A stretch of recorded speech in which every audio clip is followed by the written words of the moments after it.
किसान भाइयों, सामने गेहूं की 17 वैरायटियां लगा रखी हैं भाई, और इन 17 वैरायटियों का अपने खेत में यहां पर ट्रायल लगाऊंगा। पानी लगाकर तैयार कर रखी है और इसकी जुताई करके अब इसकी बिजाई करेंगे। तो इनमें से टॉप 10 वैरायटियां कौन सी हैं जो इस साल आपको लगा लेनी चाहिए। अधिक से अधिक पैदावार देने वाली 10 वैरायटियों के बारे में बताऊँगा आपको। इन 17 वैरायटियों में से आपको 10 वैरायटियाँ बताऊँगा जिनमें से आप लगा सकते हो। आपके खेत की अगर भारी मिट्टी है तो उसके लिए अलग वैरायटियाँ बताऊँगा। अगर मीडियम टाइप की मिट्टी है, मध्यम प्रकार की, तो उसके लिए अलग वैरायटियां बताऊंगा आपको 2-3। और अगर हल्की मिट्टी है, हल्की ज़मीन है, तो उसके लिए आपको अलग वैरायटियां बताऊंगा। खाने के लिए अलग वैरायटियां आपको बताऊंगा कौन सी लगानी चाहिए। यहाँ पर सोना मोती है, बिल्कुल गोल दाना होता है भाई इसका, ये देखिए बिल्कुल गोल दाना होता है। खाने में काफ़ी ज़बरदस्त होती है, लेकिन ये सभी किसानों को मिलती नहीं है, इसका बीज नहीं मिल पाता और पैदावार भी कम होती है। तो ऐसी वैरायटी जो खाने में नंबर 1 है, या फिर ऐसी वैरायटी जिसकी पैदावार भी बढ़िया हो और खाने में भी बढ़िया हो, तो वो वैरायटी भी आपको इनमें से बताऊंगा। सारी वैरायटियां इन्हीं में लगी हुई हैं, तो 10 वैरायटियां आपको बता देता हूं। बाकी यहां पर ट्रायल लगाएंगे। मैंने हरियाणा एग्रीकल्चर यूनिवर्सिटी हिसार से ये बीज ले लिया है। बिल्कुल प्योर बीज है, ये प्योर सीड है और इसमें कोई किसी प्रकार की मिक्सिंग नहीं है। इसलिए कौन से पौधे का कैसा कैरेक्टर रहेगा, कैसी हाइट जाएगी, कैसा उसमें फुटाव होगा, कौन से में ज़्यादा फुटाव होगा, तो कौन से की बालियाँ ज़्यादा होंगी, कौन से की बालियों में दाने ज़्यादा होंगे, आपको बिजाई से लेकर कटाई तक पूरी इन्फॉर्मेशन दूंगा इन वैरायटियों की। यहाँ पर इन वैरायटियों का ट्रायल लगने वाला है। एक एक वैरायटी की अलग अलग मैं लाइन निकालूंगा और आपको क्लियर कट इनका रिजल्ट दिखाऊंगा भाई, कैसी परफॉर्मेंस रहेगी इन वैरायटियों की। तो अब की बार सारी चीज़ें प्रैक्टिकल होने वाली हैं आपकी आंखों के सामने। मैंने सोचा कि भाई अब की बार आपको प्रैक्टिकली दिखाते हैं सारी चीज़ें, क्योंकि अलग अलग किसानों के खेत में जाते हैं तो कोई किसान भाई खाद कम ज़्यादा डालता है, कोई पानी कम ज़्यादा समय पर लगाता है, कहीं पर भारी मिट्टी है, कहीं पर हल्की मिट्टी में, तो वैरायटियों का रिजल्ट हमें पता नहीं चल पाता अलग अलग किसानों के खेत में। तो एक ही प्रकार की मिट्टी में एक ही टाइम पर बिजाई होगी, एक ही खाद डलेगी सबके अंदर, और इसी खेत के अंदर सारी की सारी इकट्ठी लगाऊंगा, एक ही दिन बिजाई होगी, तो क्लियर कट पता चल जाएगा भाई इन वैरायटियों में क्या फ़र्क है कौन सी में। इस वीडियो को पूरा देख लेना, काफ़ी ज़बरदस्त वीडियो है गेहूं के किसानों के लिए। और इनमें से 10 वैरायटियाँ आपको ऐसी बताऊंगा जो आपकी मिट्टी की कंडीशन के हिसाब से हैं, तो अलग अलग वैरायटियाँ बताने वाला हूँ। तो चलिए स्टार्ट करते हैं। सबसे पहले उन किसानों के लिए वैरायटियाँ बताता हूँ जहाँ पर भारी मिट्टी है, जहाँ पर नरमा कपास लगती है, गन्ना लगता है, आलू लगता है, धान लगता है। तो ऐसी भारी मिट्टी में कौन सी वैरायटियाँ लगाएं अधिक से अधिक पैदावार के लिए। तो इनमें से आप लगा सकते हैं भारी मिट्टी में। पहले नंबर पर मैं इसको कहूँगा भाई, टॉप मोस्ट पैदावार दी है पिछले बार इस वैरायटी ने, और इस बार इस वैरायटी की काफ़ी बढ़िया डिमांड है। किसान काफ़ी अच्छी डिमांड कर रहे हैं और इसकी बिजाई भी कर रहे हैं। तो DBW 327 काफ़ी बेहतरीन पैदावार आपको दे सकती है। DBW 303 भी अच्छी वैरायटी है, लेकिन 303 के बाद में 327 ने बढ़िया पैदावार दी है। DBW 303 और 327 में काफ़ी फ़र्क है। 303 के अंदर बालियाँ लंबी आती हैं, इसकी बालियों का साइज़ लंबा है, लेकिन दानों की संख्या 327 में ज़्यादा है। बालियों का साइज़ थोड़ा सा छोटा रहेगा, लेकिन इसमें दाने पास पास होते हैं बिल्कुल, तो दानों की संख्या ज़्यादा है। दाने की मोटाई इसकी ज़्यादा रहती है 327 की, तो पैदावार 327 की ज़्यादा जाती है। 4-5 इंच तक इस वैरायटी की हाइट 303 के मुकाबले में कम रहती है 327 की। तो ये काफ़ी ज़्यादा इन दोनों में डिफरेंस है भाई। इन दोनों में से अगर आप पूछोगे तो मैं आपको कहूँगा 327 आपको लगानी चाहिए। बाकी दोनों वैरायटियाँ बढ़िया हैं, 303 और 327, तो ये आप लगा सकते हो भारी मिट्टी में। इसके बाद में बात आती है भाई HD 3386, जो HD 2967 आती है, 293086 आती है, और उसी सेगमेंट की वैरायटी है HD 3386, जहाँ पर भारी मिट्टी है या फिर मीडियम यानी कि मध्यम प्रकार की मिट्टी है, जहाँ पर धान तो नहीं लगता लेकिन नरमा कपास हो जाता है। इस प्रकार से नहर का पानी लगता है, एक समान ज़मीन है और ये मीडियम टाइप की मिट्टी हम कह सकते हैं। तो ऐसी ज़मीनों के अंदर आप HD 3386 लगा सकते हो। इसका फुटाव काफ़ी शानदार है, पैदावार इसकी बहुत बढ़िया है। तो HD 3386 नई वैरायटी है, ये आपको ज़रूर लगा कर देखनी है अब की बार। अगर आप 29-67 लगाते हो, 30-86 लगाते आ रहे हो, तो आपको अब की बार HD 33-86 भी लगा कर देखना चाहिए। अगर आपको इसका सरकारी बीज नहीं मिलता है तो इन वैरायटियों का प्राइवेट कंपनियां भी बीज बना रही हैं ज़्यादातर का। कुछ वैरायटियां लेटेस्ट हैं जो किसानों को प्राइवेट कंपनियों के पास में बीज नहीं मिलेगा, उनके बारे में भी मैं आपको बता दूंगा, लेकिन HD 33-86 का बीज मिल जाएगा। तो ये आप ज़रूर लगा कर देखना, बढ़िया पैदावार है। उसके बाद में मध्यम प्रकार की, मीडियम प्रकार की मिट्टी के अंदर आप पंजाब एग्रीकल्चर यूनिवर्सिटी लुधियाना की PBW 826 लगा सकते हो। ये वैरायटी भाई एवरग्रीन टाइप की वैरायटी है, काफ़ी शानदार वैरायटी है और इस वैरायटी को बहुत अधिक किसान लगाते हैं और बहुत अधिक पैदावार भी देती है। तो PBW 826 आप बिल्कुल लगा सकते हो, बहुत तगड़ी पैदावार देती है। मीडियम टाइप की ज़मीन में ये वैरायटी बहुत ज़्यादा कामयाब है, तो ये लगा सकते हो आप। HD 2967 इस वैरायटी को भाई सभी किसान भाई जानते हैं, ज़्यादा बताने की आवश्यकता नहीं है। ये वैरायटी इस सेगमेंट की सबसे लंबे समय तक राज करने वाली वैरायटी है, HD 2967।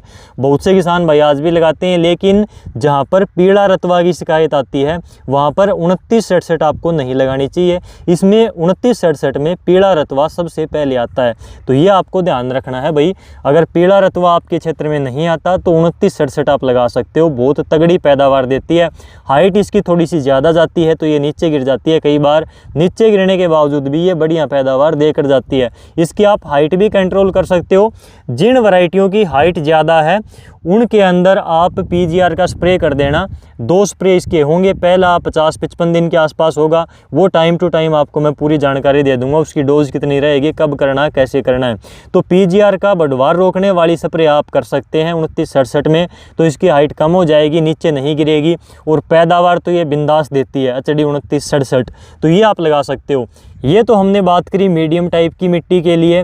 अब बात आती है कि जहाँ पर हल्की मिट्टी है, ज़्यादा ताकत वाली ज़मीन नहीं है और वहाँ पर अगर आप गेहूं की खेती करते हैं, आपके पास में अगर ट्यूबवेल का पानी है, तो आप HD 2851 लगा सकते हो। ये वैरायटी भी काफ़ी ज़बरदस्त चलती है भाई, किसान इसको बार बार रिपीट करते हैं और काफ़ी बढ़िया पैदावार देती है। इस वैरायटी के बीज की मात्रा आपको ज़्यादा डालनी पड़ेगी और जितनी भी वैरायटियाँ हैं आप 40 किलोग्राम 1 एकड़ के हिसाब से बीज डालना, आपको बढ़िया पैदावार निकलेगी। ज़्यादा फैलाव और फुटाव वाली वैरायटियाँ, लेकिन 2851 का ज़्यादा फैलाव नहीं होता, इसमें फुटाव कम होता है, तो आपको बीज की मात्रा ज़्यादा डालनी पड़ेगी। इसका आपको 1 एकड़ में 50 से 60 किलोग्राम तक बीज डालना है भाई। काफ़ी किसान भाई ऐसा कहते हैं कि इसका जितना बीज डालोगे उतनी ही पैदावार इसकी बढ़ जाती है, जितना बीज डालोगे उतनी ही ज़्यादा निकलेगी। तो इस वैरायटी के बारे में ऐसी धारणा है। 70-70 किलोग्राम तक इसका बीज 1 एकड़ में किसान डालते हैं, लेकिन आपको इतना नहीं डालना है, 50 से 60 किलोग्राम तक मानकर चलो। ऑन एवरेज 55-60 किलोग्राम के बीच में अगर आप 1 एकड़ में बीज डाल दोगे तो बढ़िया पैदावार देगी। 2851 सबसे कम हाइट की वैरायटी है, नीचे गिरने का सवाल ही पैदा नहीं होगा, इसमें सबसे कम हाइट जाएगी, पैदावार काफ़ी अच्छी है। मीडियम टाइप की ज़मीन में भी आप इसको लगा सकते हो, कोई दिक्कत नहीं, बढ़िया पैदावार निकालेगी। लेकिन एक चीज़ और भी है जो मैंने खुद भी एक्सपेरिमेंट करके देखा, दूसरे किसानों के पास में भी ये बात मैंने बहुत बार सुनी है, देखी है कि HD 2967 और 2851 को जो किसान मिलाकर लगाते हैं तो इन दोनों वैरायटियों को मिलाने के बाद में रिकॉर्ड तोड़ पैदावार निकलती है। 2851 का आपको 40 किलोग्राम बीज डालना है 1 एकड़ में और इसके साथ में 2967 का आपको 15 से 20 किलोग्राम बीज डालना है 1 एकड़ में। 40 किलोग्राम और 15 से 20 किलोग्राम 2967 को मिलाकर आपको बिजाई कर देनी है।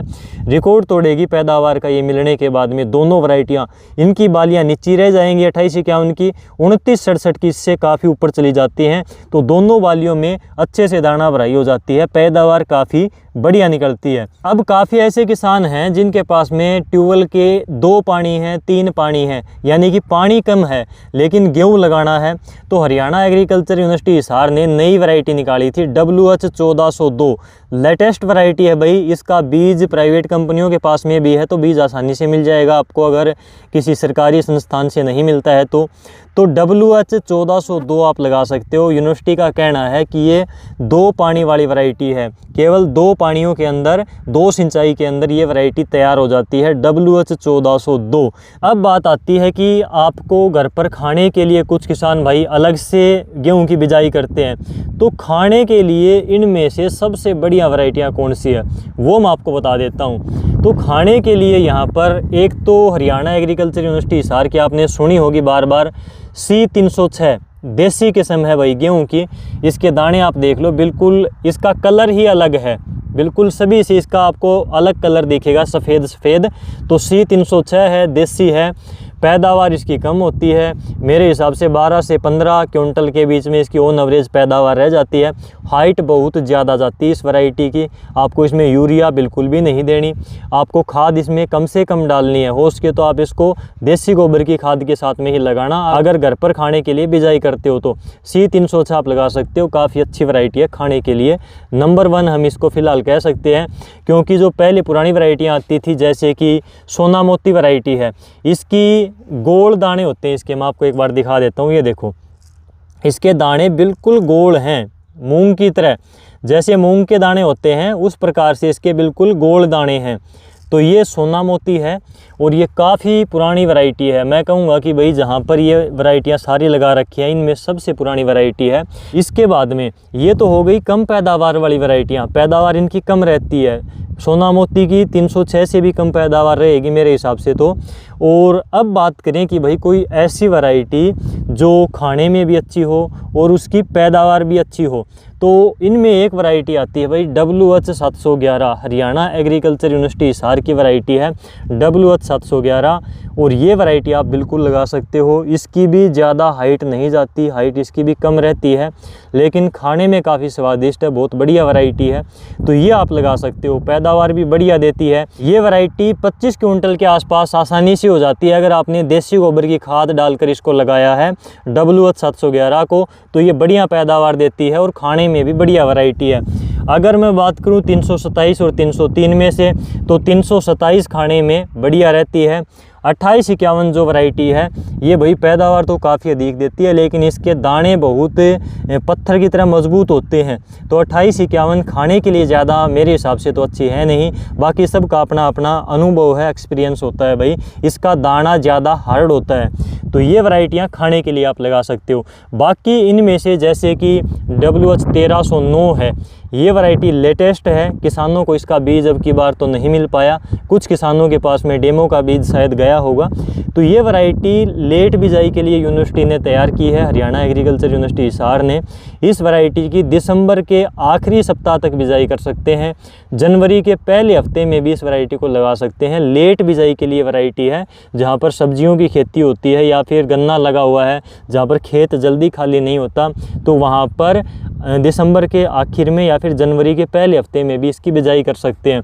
और ये है एक लंबी बालियों वाली गेहूं की वैरायटी G13। इस वैरायटी के बारे में हम अगली वीडियो में बात करेंगे। और ये आप इसको बीज को उपचारित करके ज़रूर लगाना गेहूं की जब बिजाई करते हो तो, जिसमें टेबुकोनाजोल 2% है भाई।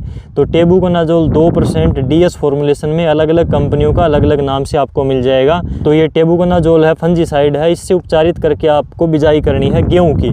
तो इस प्रकार से गेहूं की टॉप 10 या फिर 11-12 वैरायटियों के बारे में मेरे हिसाब से मैंने आपको बता दिया। ये आप लगा सकते हो। जो इनमें सबसे अधिक पैदावार देने वाली वैरायटियां थी उनके बारे में पूरी जानकारी इस वीडियो में मैंने आपको दी। बाकी ये बगैर छिलके वाला जौ का बीज है, इसके बारे में भी अगली वीडियो में बताऊँगा। आज के इस वीडियो में बस इतना ही, फिर मिलते हैं अगली वीडियो में। तब तक के लिए नमस्कार। और इस वीडियो को अधिक से अधिक किसानों तक शेयर करना भाई, ज़्यादा से ज़्यादा।